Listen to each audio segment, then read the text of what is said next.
Bem, pessoal, vamos aí começar a nossa sexta aula sobre equilíbrio químico. E para começar a falar sobre equilíbrio, relembrar um pouquinho sobre o equilíbrio físico que a gente viu aí na aula 6. Né? A gente falou do equilíbrio físico, que estava diretamente relacionado às transições de fase. E a gente aí estudou os diagramas de fase. Mas relembrando aí um pouquinho sobre o equilíbrio físico, né? Se a gente colocar dentro de um recipiente uma quantidade X de água, né? Então aqui eu tenho um recipiente, né? Se eu colocar dentro dele uma quantidade X de água e com o passar do tempo, recipiente fechado, parte dessa água que está no estado líquido vai passar para o estado de vapor, né? E aí você vai ter aí um deslocamento da velocidade de passagem de água no estado líquido para o vapor. Vai chegar um momento que essa água também, no estado vapor, vai começar a condensar e passar para o estado líquido. No momento que a velocidade de passagem de água líquida a vapor se iguala à passagem de água de vapor para líquido, nós temos um equilíbrio. Esse aqui é equilíbrio físico porque não envolve nenhuma alteração da composição íntima da matéria, né? Então é só uma mudança de fase. Mas esse equilíbrio ele pode ser usado para a gente ver como que ocorre o equilíbrio químico a partir de uma analogia ao equilíbrio físico. Uma das características do equilíbrio, ou por que estudar o equilíbrio, né, é que toda reação química vai tender a um estado de equilíbrio. Tá? Além disso, a composição do equilíbrio determina quantos dos produtos podemos esperar numa determinada reação. E o controle desse equilíbrio químico afeta o rendimento dos produtos, né, em processos industriais, em processos de laboratório, né, em escala menor.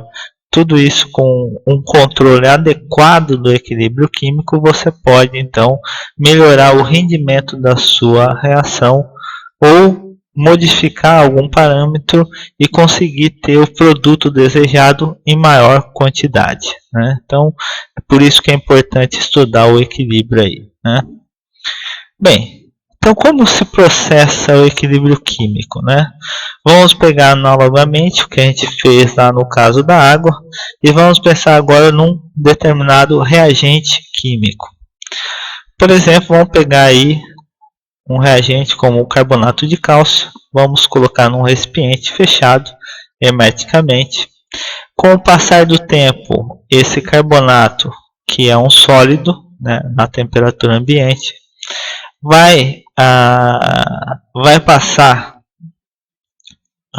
começar a reagir, se decompondo, formando óxido de cálcio e CO2. Tá? Como é CO2? Se ele estivesse aberto, ele sairia para fora do sistema, né? E a reação ia se processar sempre na mesma direção. Como o nosso sistema está fechado, né?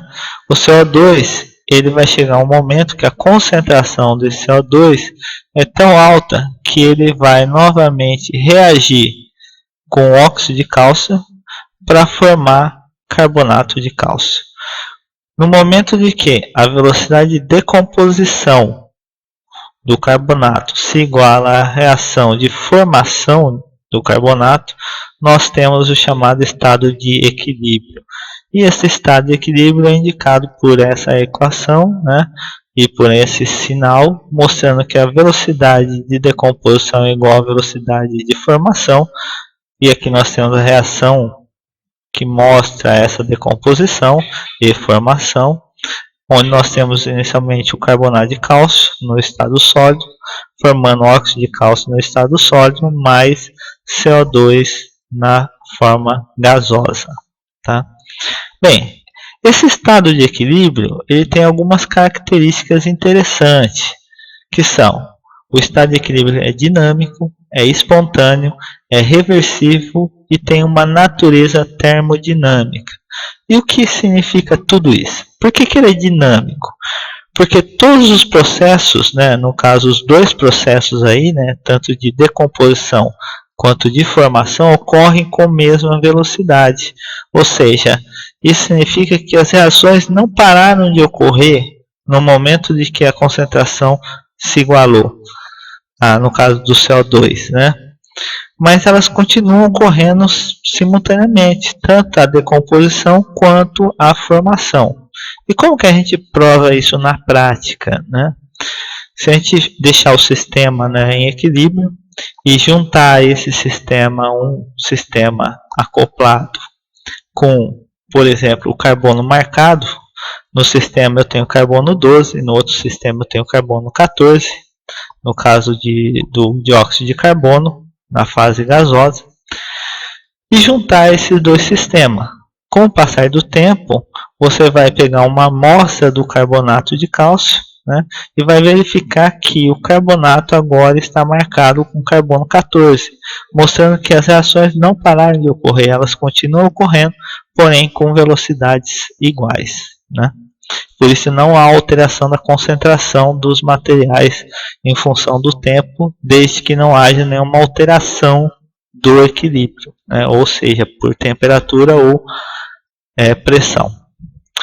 Bem, ele é espontâneo porque o sistema tende a atingir o estado de equilíbrio espontaneamente, tá?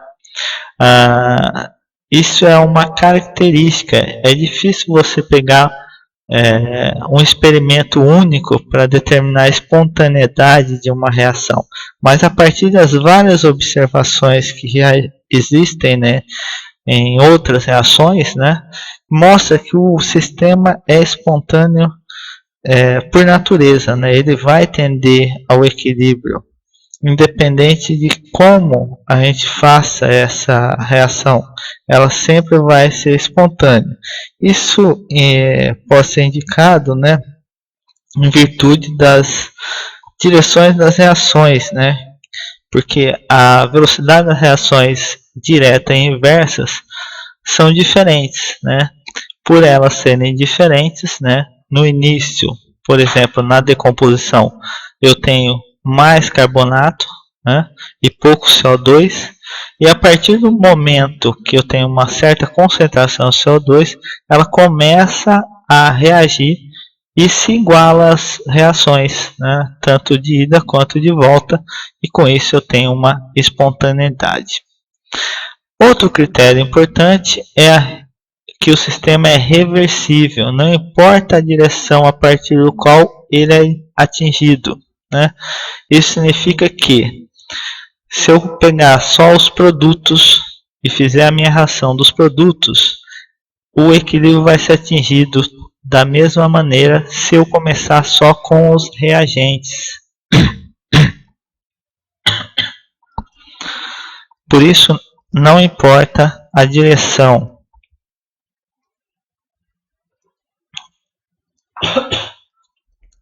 a partir do qual o equilíbrio é atingido, né? Além disso, esse sistema ele tem uma natureza termodinâmica.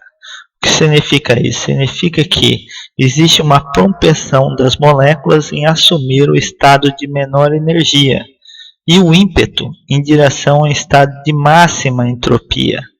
Por exemplo, na nossa reação que a gente está falando aí, né, da decomposição do carbonato, o que a gente tem no caso do dióxido de carbono, ele está preso à estrutura do sólido, né, numa estrutura do retículo cristalino, né, ou seja, ele está bastante ordenado, né, e você sabe, lembra lá das aulas de termodinâmica, que entropia nada mais é que o caos, né? Ou seja, quando o CO2 que está preso no carbonato vai para a forma gasosa, eu tenho uma liberdade muito maior da molécula se locomover, né, no espaço que ela está ali no recipiente do que no sólido, né? Então há um aumento da entropia, então isso é favorecido. Contudo, a gente viu já também na aula de termodinâmica que a decomposição do carbonato é um processo endotérmico, ou seja, ele absorve energia do meio, ou seja, da vizinhança, para que ocorra a decomposição. Com isso, você está aumentando a energia do sistema.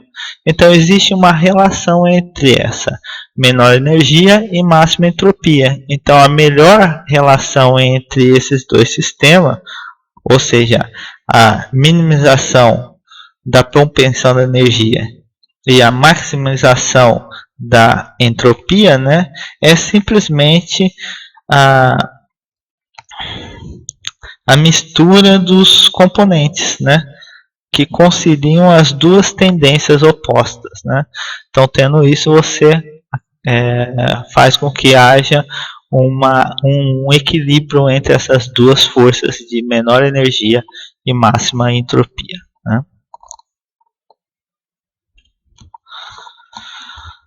Bem, aí vem aí como chegou às equações, como chegar às equações de equilíbrio, né?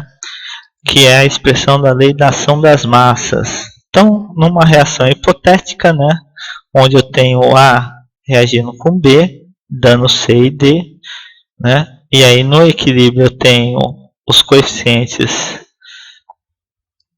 estequiométricos dessa reação, representados pelas letras A minúscula, B minúsculo, C minúsculo e D minúsculo, né. Então, imagine que inicialmente eu tinha a concentração de A e B alta, e no início a concentração de CD era baixa. A partir do momento que eu estou medindo a reação aqui, as concentrações de A e B diminuem e a concentração de C e D aumenta. Vai chegar um momento que existe um ponto de inflexão entre essas duas concentrações, né? E a partir de um determinado momento eu não observo mais a variação da concentração tanto dos reagentes quanto dos produtos. Nesse momento meu sistema entrou em equilíbrio. Ou em outras palavras, né, não é ideal falar que a reação, a velocidade se igualou, né, no sistema de equilíbrio, mas podemos usar essa generalização aqui, onde eu tenho a velocidade 1 sendo igual a velocidade 2, né? A gente vai ver mais para frente por que essa generalização não é adequada, mas a gente usa para dar um entendimento melhor na questão das constantes de equilíbrio, né?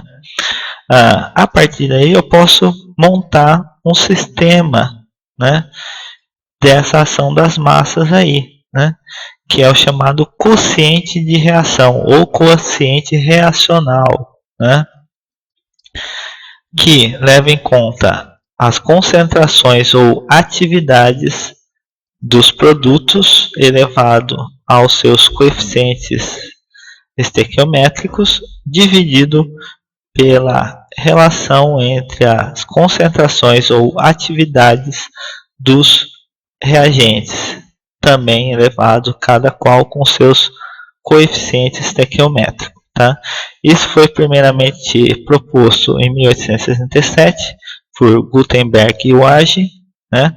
Onde ele fala que a velocidade de uma reação química é proporcional ao produto das massas ativas das substâncias reagentes. E o quociente reacional ele tem uma característica interessante. No equilíbrio, ele passa a ser expresso pela letra K, e nesse K nós temos a constante de equilíbrio. Isso é um fato experimental. Tá? Bem, a partir daí nós podemos generalizar para várias outras reações, né? É interessante aqui também mostrar, né? Muitas vezes o aluno ele acaba confundindo os reagentes e produtos como se fossem compartimentos separados. E na verdade você não tem compartimentos separados. Tanto os reagentes quanto os produtos estão no mesmo compartimento, né? Então uma das reações interessantes aí, né, é a reação de formação da amônia, né? Ela se ocorre geralmente em um vaso fechado, né, onde você tem inicialmente moléculas de hidrogênio mais moléculas de nitrogênio, que é aquecido a 350 graus, e aí, a partir de um determinado tempo, eu tenho a formação da amônia. Perceba que ambos, tanto os reagentes quanto os produtos, estão no mesmo compartimento, que na hora que você escreve a reação química, dá a impressão que são dois compartimentos separados, mas a reação química só mostra a diferença entre reagentes e produtos, mas na prática nós temos os dois, ambos, né? Tanto os reagentes quanto os produtos no mesmo compartimento, tá? Bem, e aqui, no caso dessa reação, o balanceamento fica dessa maneira. Eu tenho 3 moléculas de hidrogênio mais uma molécula de nitrogênio, formando 2 moléculas de amônia gasosa, né? Ou, em outras palavras, 3 mols de moléculas de hidrogênio reagem com 1 mol de moléculas de nitrogênio, formando 2 mols de moléculas de amônia, tá? Bem, a partir daí, né, agora a gente já está pronto para verificar como que o equilíbrio dessa reação ocorre. Tá? Quando é que chega ao equilíbrio? Então aqui nós temos uma tabelinha mostrando essa reação, né, de formação da amônia em função do tempo. Tá? Então no tempo inicial eu tinha uma concentração igual a 1, tanto das moléculas de nitrogênio quanto das moléculas de hidrogênio. E inicialmente eu não tinha nada de amônia. Então o quociente reacional aqui já é elevado aos exponentes, aos coeficientes estequiométricos, né? Lembra lá da nossa reação? Eu tenho 3 para hidrogênio, 1 para nitrogênio e 2 para amônia. Então é exatamente isso que nós temos aqui. 2 para amônia, 1 para nitrogênio e 3 para hidrogênio. Esse é o quociente reacional. Então no início, no T0, eu tenho 0, porque eu substituindo os valores aqui, tem 1 aqui, 0 aqui, fazendo essa divisão dá 0. No tempo 2, fui lá medir a concentração novamente, né? E agora já tem uma concentração em amônia, né? Fazendo novamente essa conta, né? Nós obtemos o valor de 0,302. E assim sucessivamente para os demais. Vai chegar no momento que no tempo T4, por exemplo, que a concentração ficou, essa relação entre concentrações aqui ficou igual a 6,09. E no tempo T5 não houve alteração novamente. Nesse momento nós podemos dizer que o nosso sistema chegou no equilíbrio, tá? E a constante Q vira K e passa a ter esse valor, 6,09, tá? Bem, aqui nós temos outras reações importantes sobre o equilíbrio, né? Uma das características importantes do equilíbrio, né, é que para sólidos e solventes, a atividade, né, de sólidos e solventes é igual a 1. Então, essa concentração de sólidos não entra na constante de equilíbrio.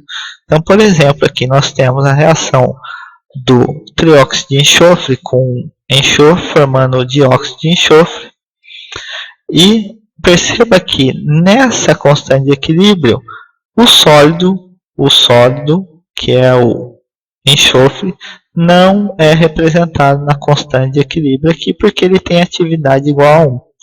Todo sólido não entra na constante de equilíbrio, tá? E solventes, tipo a água, por exemplo, não entra na constante de equilíbrio. Na verdade, ela tem atividade igual a 1 e é constante, ou em outras palavras, é constante e já está embutida na constante de equilíbrio, né? Outro exemplo aqui, né? Mas perceba que nem, por exemplo, aqui nós temos 2AgO sólido formando 2Ag gasoso mais O2 gasoso. Perceba que na constante de equilíbrio eu não tenho a concentração ou a quantidade do óxido de mercúrio, tá? Contudo, eu preciso ter o óxido de mercúrio para que a reação ocorra, tá? Mas a concentração dele é independente, tá? Se eu tenho 1 grama, se eu tenho 2 gramas, se eu tenho 10 gramas, tá, desse material, a constante de equilíbrio não é afetada pela quantidade de óxido de mercúrio, tá?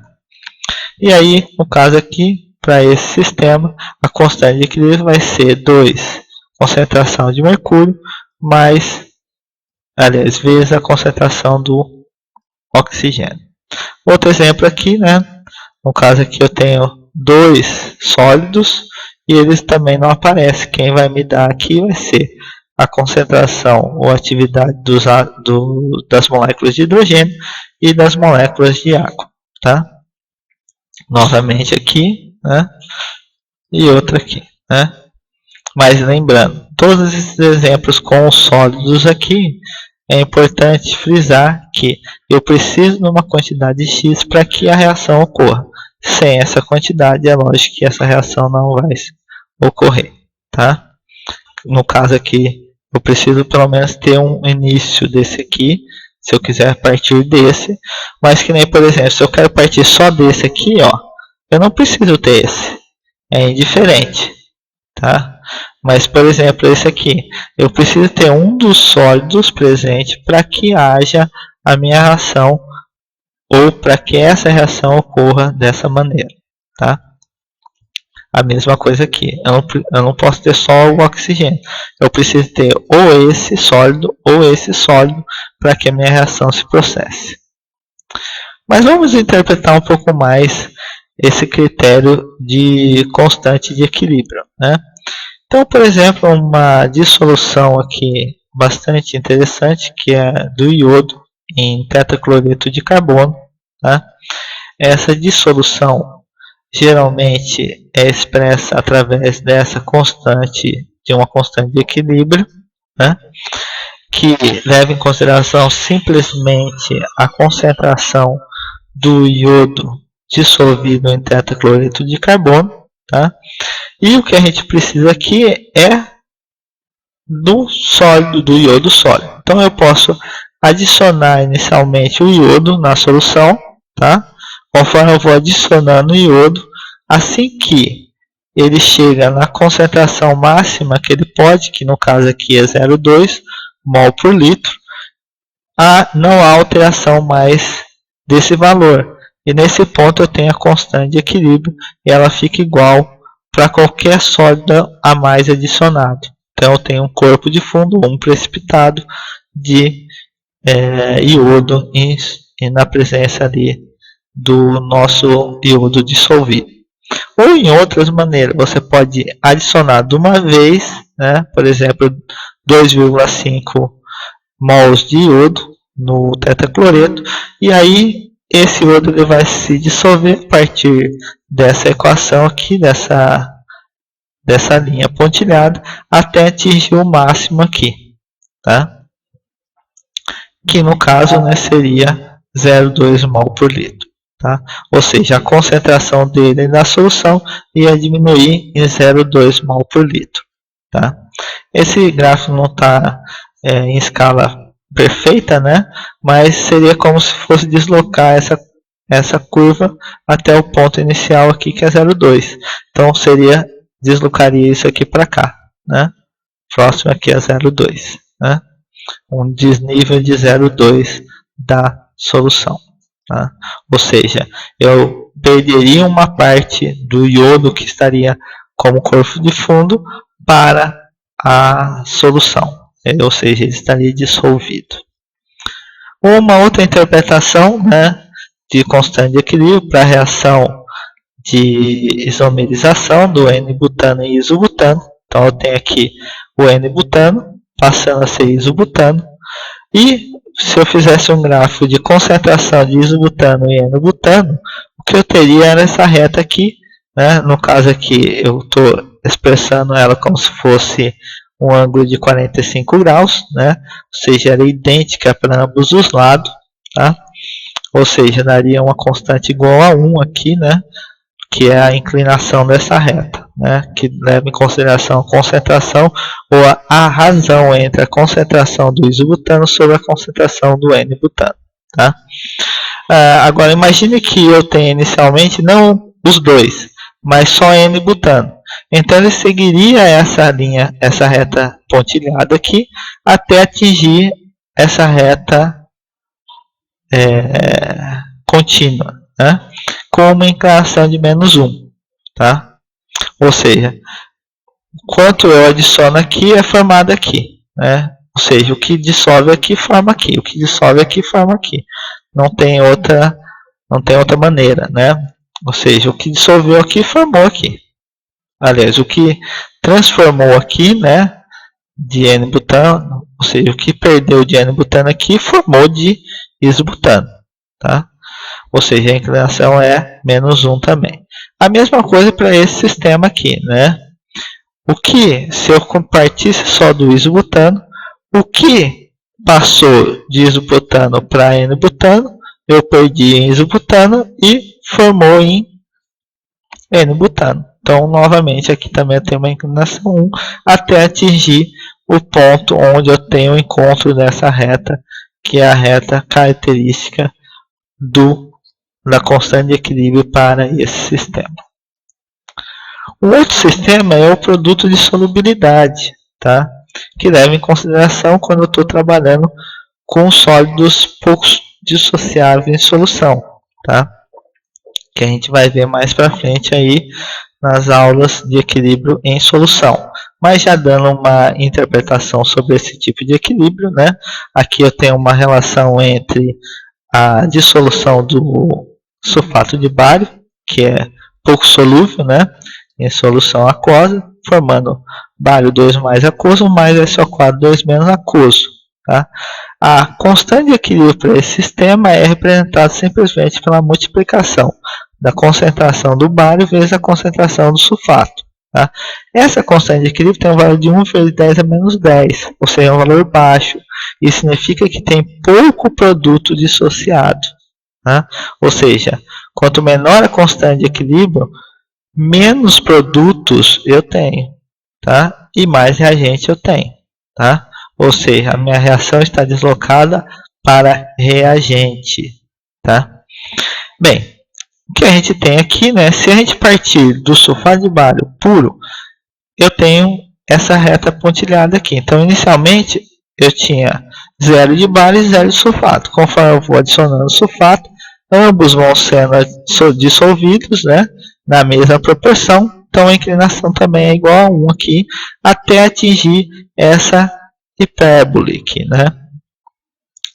Bem, no outro extremo que eu posso ter é, por exemplo, adicionar cloreto de bário, né, um sal solúvel, em ácido sulfúrico. Tá?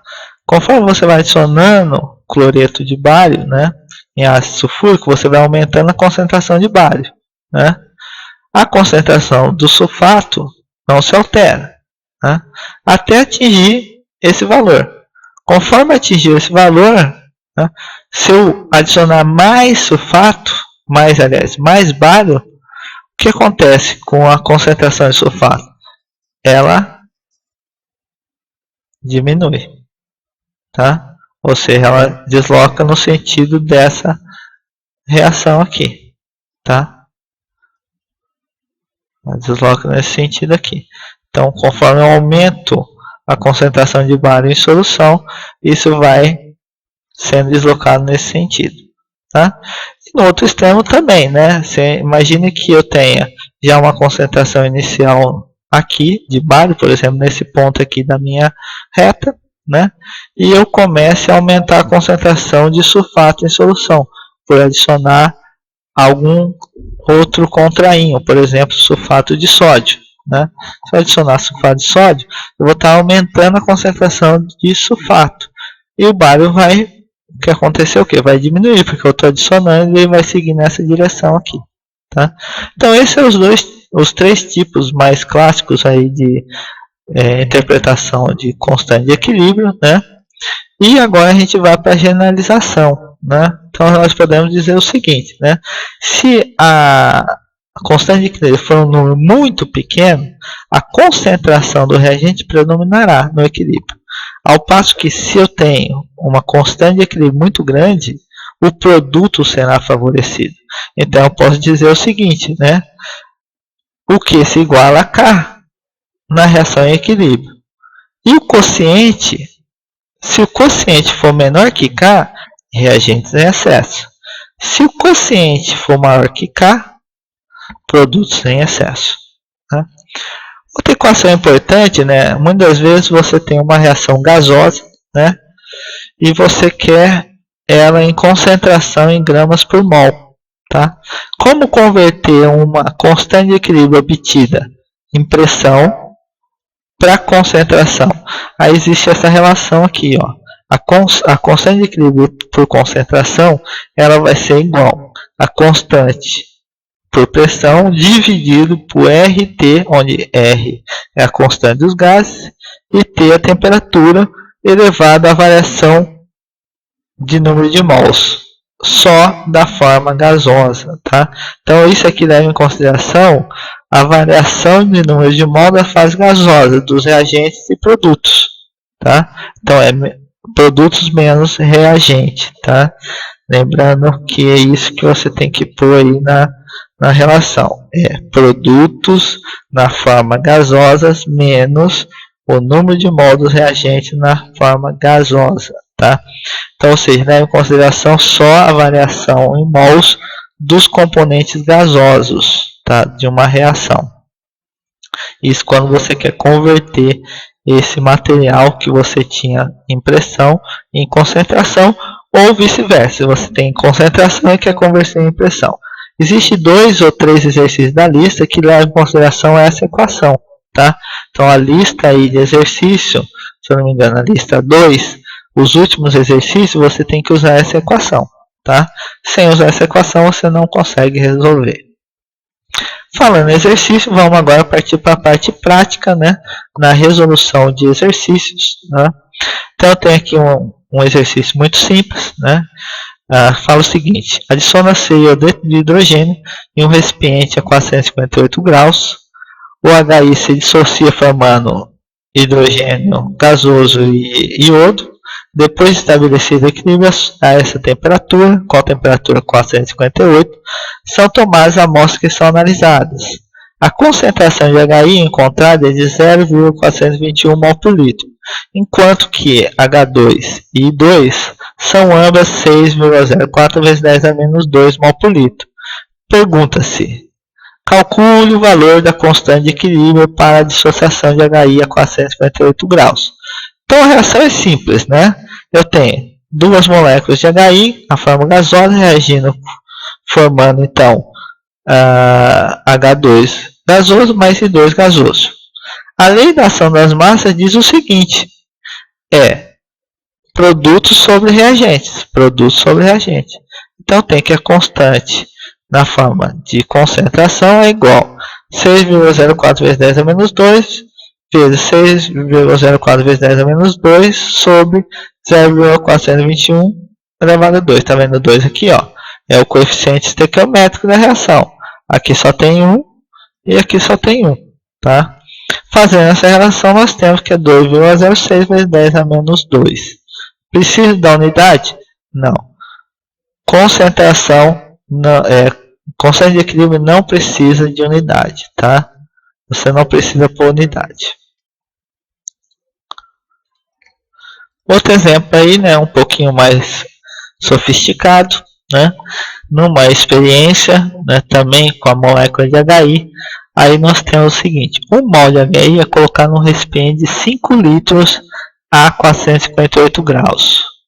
Quais são as concentrações de HI e 2H2 depois de estabelecido o equilíbrio a essa temperatura? Lembra, lá a gente tinha os valores finais e calculou a constante. Olha ela aqui, ó, a constante aqui. Ó. Foi essa constante que a gente calculou, na mesma temperatura. Agora não, agora foi feito um outro experimento. Você colocou HI, tá? E não mediu nada. Né? Ele quer saber quais são as concentrações finais, sabendo que você já tinha colocado 1 mol de HI em 5 litros. Tá? Então, primeira coisa, você vai fazer uma tabelinha como essa, tá? Uma relaçãozinha como essa, dizendo o quê? Concentração inicial de todas as moléculas envolvidas. Então eu tenho de hidrogênio, moléculas de iodo e moléculas de HI. Inicialmente eu tenho 0,0 e eu tenho 0,2. Ah, por que 0,2? Eu tenho 1 mol em 5 litros. 1 mol por 5 litros é igual a 0,2. Né? 1 dividido por 5. Então aí você vai ter em mol por litro. Bem, e aí o que aconteceu? Né? A minha reação é HI dando moléculas de hidrogênio mais moléculas de iodo. Lembrando que é 2 mols de HI para 1 mol de cada um. Né? Então eu tenho que, no equilíbrio, né, o que aconteceu é que houve uma variação de mais X. Houve um aumento de mais X de H2 e um aumento de mais X em HI2. Tá? No outro extremo, nós temos que houve uma variação de 2x, porque como é 2 mols, eu tenho 2 mol variando. Tá? Lembrando, proporções. Né? Então, é uma estequiometria aqui. Então, é menos 2. Então, aqui no final, eu vou ter que subtrair um do outro aqui. Né? Então, aqui é 0 mais x, x. 0 mais x, x. 0,2 menos 2x é 0,2 menos 2x. Tá? Novamente, nós temos a constante aqui de equilíbrio da lei da ação das massas, que é expressa por esse equilíbrio aqui, né? E aí nós temos que substituir os valores. Então, x e x no final, e aqui 0,2 menos 2x, que é igual à constante de equilíbrio que foi dado. Tá? Bem, aí nós obtemos essa expressão aqui, ó. Tá? Essa expressão aqui, ó. Lembrando que aqui, ó, vai ser x quadrado com x quadrado, tá? E vai extrair a raiz dos dois lados da equação. E aí você vai ter x, 0,2 menos 2x, vezes isso. Fazendo a equação matemática, esse aqui vem para cá, né? Depois a gente passa para lá. Sobra que o valor de H2 é igual a 2,24 vezes 10 a menos 2. E de H de 2 é também o mesmo valor, porque x é igual a x. Né? São iguais os valores. Tá? E no caso do HI, né, é esse valor menos esse. Tá? Como esse valor é pequeno, é praticamente igual à concentração, mas simplesmente retirar 2x, né, esse valor aqui, sobre esse. Fazendo aí rapidinho, né, essa conta, né, nós temos 2,24 exponencial de menos 2 vezes 2 menos 0,2. Nós vamos ter um valor para a concentração de HI de 0,155. Né? Então a concentração aí final do HI é 0,155 mol por litro. Tá? Que é a variação que houve aí no final. Tá? Bem, finalizando aí, nós temos um último exercício, que é basicamente o mesmo princípio, tá, do anterior, que é bastante usado aí na lista 2. Tá? A lista 2 tem muito exercício assim. Então tem lá, 1 mol de gás NaOCl é colocado em um recipiente de 4 litros a 25 graus. Novamente eu pus a quantidade de mol e o litros. Você vai ter que fazer divisão para ter em mol por litros. Tá? E aí ele sofre decomposição formando gases NO e Cl2. Se a constante de equilíbrio K para essa reação é 2 vezes 10 a menos 10, ó aqui ó, a informação, ó, 2 vezes 10 a menos 10 é bastante pequena, é uma constante de equilíbrio muito pequena. Isso significa o quê? Significa que eu tenho mais reagentes do que produtos. Quanto menor a constante de equilíbrio, mais o equilíbrio está deslocado para reagentes. Tá? Então eu tenho mais reagentes do que produtos. Tá? Essa é uma informação muito importante. Tá? Então fazendo aqui a divisão, vou ter 1 sobre 4 vezes 0,25 mol por litro, a concentração inicial desse. Concentração final é 0, inicial é 0, desse e desse. Né? A reação é essa aqui, tem 2 NaOCl formando 2 NO mais Cl2, né? Tudo na forma gasosa. E aí você tem o seguinte, né? vai fazer aqui, né, aquela mesma tabelinha, né, não estou representando aqui, mas é a mesma tabelinha anterior. Então, inicialmente eu tinha 0,25 desse, e 0 desse e 0 desse. Aí depois eu tive o que? Menos 2x aqui, 2x aqui e 1x aqui. Né? É o que está sendo falado aqui. Ó. Então, considere x um aumento da concentração de CL2 e 2x para o NO. Tá? E no outro caso é 2x para o NaOCl. Mas por que não é 3? Não, você não está somando uma coisa com a outra. Não tem nada a ver. É proporção. Lembra?